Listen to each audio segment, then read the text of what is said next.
Hello, friends. Welcome to our podcast. It's simple, really.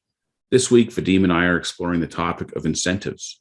You know, the carrots that companies use to motivate and inspire their teams. So, Vadim, do these incentives actually work? Are they effective? Oh, that is a very simple question to answer, Greg. But thank you for asking and thank you for providing the jump off point. So you recall, yet last time you presented the concept of great goals in place of smart goals. And any goals, any metrics to achieve something usually lead to this wonderful place of, well, why are we doing this? And most of the times it's because of some incentive, something that's going to drive us forward. And you asked the question, do they work? Well, let's first talk about who is this they. When I worked with many companies, usually you would have a couple of camps of what people believe is driving their motivation. One is money. Although surprisingly, a lot of people will never name this as number one. It always like, oh, I want to do this and I want to be paid. But when you talk to people off screen or off camera, and I'll use that analogy, money is a huge motivator. Two, title. The title aspect is also very powerful at driving people desire to achieve something else. Three is experience/learning. Well, that's bettering yourself. Those seem to be the top three, and please feel free to disagree. I'd love to hear if you're thinking differently in the comments, and Greg can provide an opinion. But I'll tell you a little story before we dive into the discussion whether any of these three actually work or are useful. So Greg and I were working for a company, and which shall remain nameless, but it was a great organization, in my opinion. It had many of the things that people seek. It had a great culture. It had a great work-life balance. Awesome people, like surprisingly how many good people found themselves in the company at the same time. It was an exciting product and very open management. And after a while, after working there, you would be led to believe that why would you ever leave such a wonderful place? And yet, a bunch of friends of mine who I consider to be friends and colleagues began leaving and seeking employment elsewhere. And one person in particular, he and I had a lot of conversations about incentives. And what is it actually that's making us stick? And in his case, and I'm using that without his permission, telling the story without his permission, so sorry. But in his case, he wanted to advance up the career ladder. He wanted to get that next title. He wanted to get a broader perspective on what the company does and be more involved in making decisions about the next steps. And it came to the point where he was quite honest with all of his managers and managers of his managers saying, look, tell me what I need to do, guide me, help me along that next step, because frankly, I am willing to do whatever it takes to achieve. So he was a very driven and passionate individual. So he had a very clear incentive of what is going to drive his behavior, of how the company could get the most out of this employee. A little did he know that that passion and zeal for advancement was not shared at the more senior levels of the company, and for various reasons, and I would say even sometimes excuses, it was just not the right time, or just didn't have enough experience in this area, or didn't have as much technical skill in this area. So those were all the reasons given, and he left. He left only to become a very, very successful professional in the field of first analytical consulting and then general management consulting, without a shadow of a doubt. Very, very, very successful. So the question is, was the lack, like in my head, the question always is, and still is, lingers, is, was the lack of ability of a company to provide an incentive created a reason for a very driven and a very smart individual to leave? And then the answer seems to be yes. And this is not a lone case. In fact, I found myself leaving some companies because I couldn't find the next step forward. And this brings us back to the three things that I just mentioned. Because one, when we talk about money, I'm sure a lot of you have experienced that this incentive is very flaky. You usually get a bigger bump in salary by changing companies than by staying with the same one. Two, if we talk about title, sometimes because we all work in pyramid structures, that's just doesn't transpire on your schedule. And some people say, well, you need to wait. And you do need to wait, maybe. But I know another colleague who I believe was promoted way too fast, but nevertheless, he switched a couple of companies and was able to climb that ladder of titles very quickly. That was an incentive that was driving him. And three is the opportunity to explore something else. That one is the most dramatic because it speaks the most to me, because that's what always was driving me. The more you do something in a business, the more incentive there is for the business to keep you doing what you do because you do it so well. But a person like myself, one of the incentives that always kind of made me achieve more and made me get up in the morning and made me happy was trying different things. But imagine talking to your boss and saying, you know what, today I'm doing X and tomorrow I want to do Y. The question is, well, hold on a second. You're so amazing and doing X. Why would you ever consider doing Y? And then an employee begins to feel guilty. Of course, why would you do that? Why would you betray the trust? So I'm going to stop with the rant. So do they work? I'm sure they can work. I'm sure they do.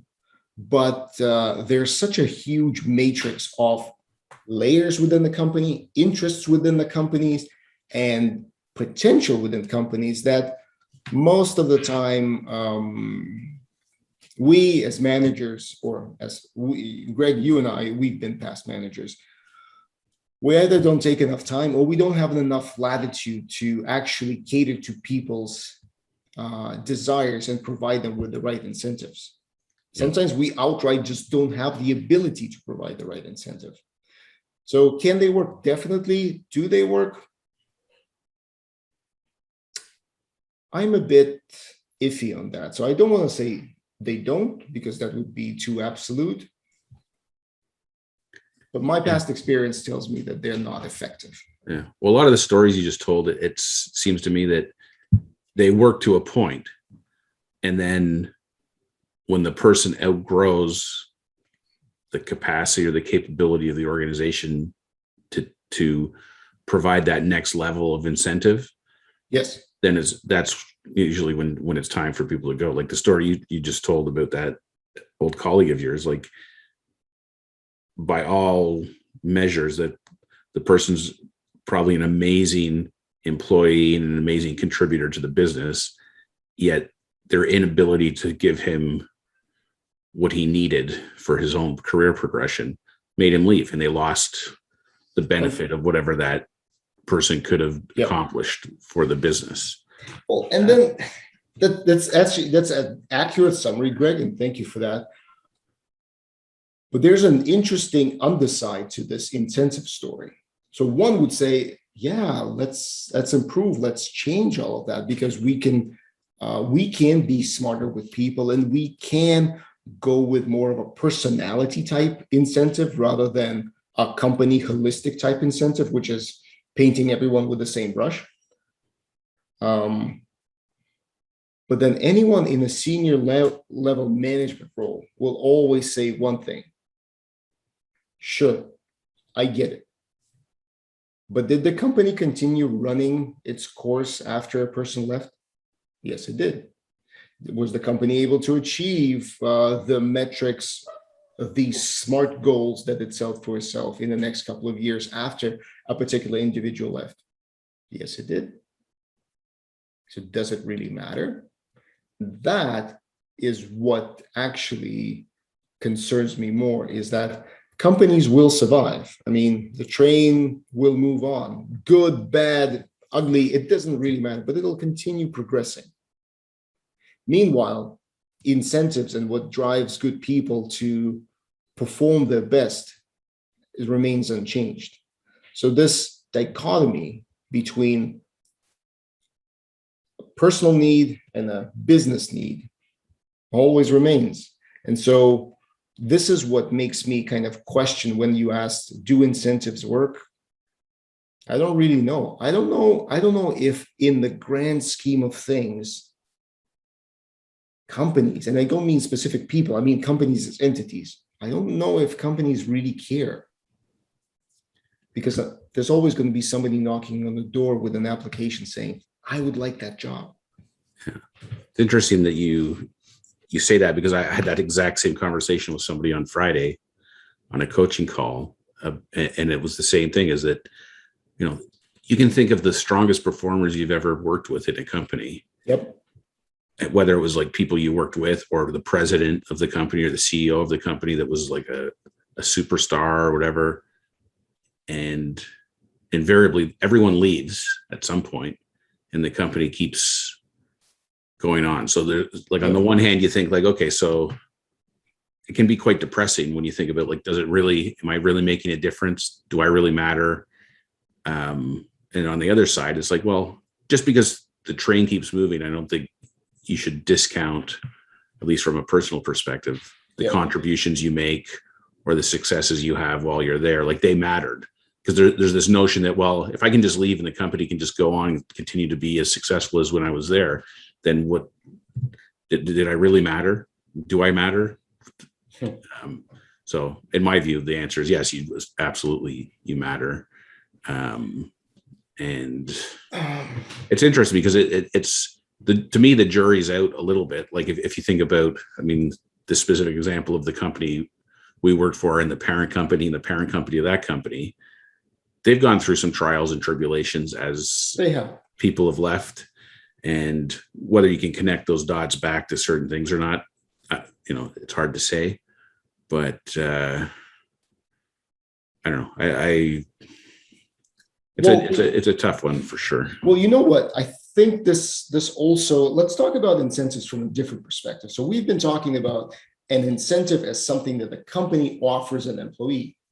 But there's also something to be said about the fact that, look, I have been dismissed from a company and you have been downsized from a company. At that point in time, the company didn't say, oh my God, we're putting you out in the street, essentially removing your ability to earn money, and we feel so sorry for it, and we're going to do our best to help you. Well, we're just not going to do that because it's going to hurt you personally. No one says that. There's a financial objective and a financial need that the company is facing, that, or a political need or a political objective that the company is facing, that requires a certain number of people, a certain specific person, to be put out of the job. Mm-hmm. And at that point in time, the executives are not necessarily, they're not acting as friends, colleagues, mentors, or whatever. They're acting as instruments of the company, and managers have to do that. It's because it's a machine, because every cog has a function. This is a specific function that the machine executes, and it's not personal. It really is not personal, even if sometimes it feels it is. But then if you think about incentives from something that comes from the inside of a person, or something that drives a person to do something, then to the point that you said, did it actually matter? Yeah, of course it matters. It matters because you were doing it. Because you are the one learning things, and you are the ones working on amazing projects, and you are the one who's, I know in your case, you crafted an amazing access table that made multi-million monster work better. Did anyone pat you on the back when you were leaving? Did anyone cry over the fact that some of those achievements will never be repeated because Greg has left? No. But does it diminish the fact that you can do it? Definitely not. And that's the thing. So corporate incentives, I don't buy into. And there's another good reason not to buy into them. But personal incentives, I do believe that you need to be very, very open with yourself and have that internal dialogue and see if you are achieving your own personal incentives.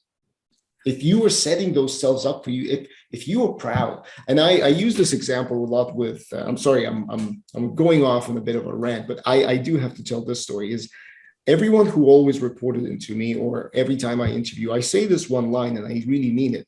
Every year I evaluate by the fact is, can I add something that I'm very proud of to my LinkedIn profile? And yeah, it sounds cheesy. And yeah, it sounds like, ooh, that's shallow. But it really is not. The thing is, if I am proud of something, that means that I've achieved something personally.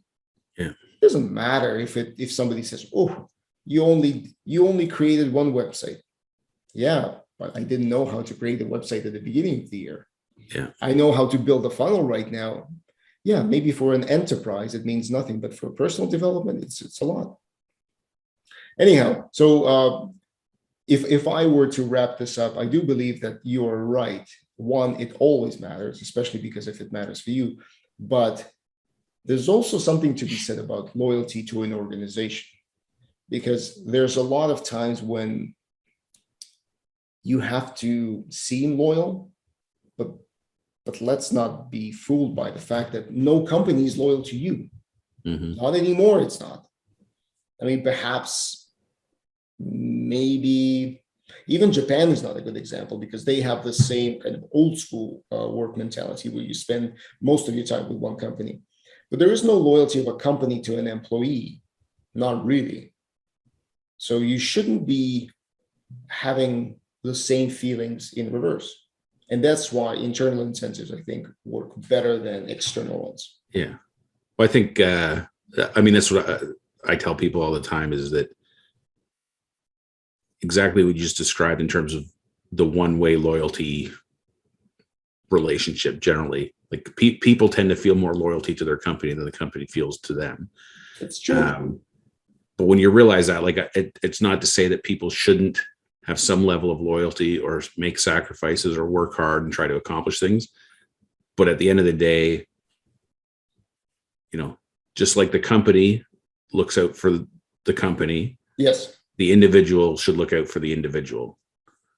So always look out for number one. And quite frankly, the whether it's the company itself or just the economy itself has created the environment where that's the case. Like, there's the incentives. We talk about incentives. Like, I remember one of my frustrations is, like, you're filling a position, and I was hiring people from outside the company. So we don't know these people. We don't know them from anybody. Like, they're sure we get their resume and their references and stuff, but you don't really know them. And we're offering them like high salaries, and we're offering them signing bonuses and whatnot. Then it got to the point where we were, okay, we're going to promote somebody internally. Yep. And, so I put in a proposal to HR or whatever to say, okay, here's how much I want to offer them. They, oh, that's too big of an increase. And I'm like, yeah, but it's in line with what we've been offering people off the street. Yeah, but this is an internal. And it's like, so you're willing to give money to somebody you don't know anything about, how they're going to work out, how long they're going to be here. And then you got this person over here who's been here for years and we know exactly what we're getting. We know they can do the job. And now you're going to nickel and dime them. Yeah, well, that's just the policy. I'm like, well, and then you wonder why people leave. And exactly the scenario you mentioned about getting the title or the next bump in your salary, whatever, you have to leave to go do that because you're the bureaucracy of organizations doesn't facilitate that kind of move internally. And then the other thing internally that used to drive me crazy is like, okay, so you convince them to give them the money, or at least enough that they want to change jobs. And then it's announced, but the old team doesn't want to let them go because now they're going to be short.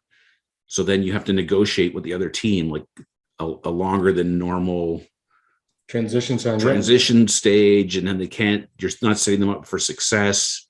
It's like, but if they quit and went to another company, you would get your 2 weeks notice or whatever, and they'd be gone.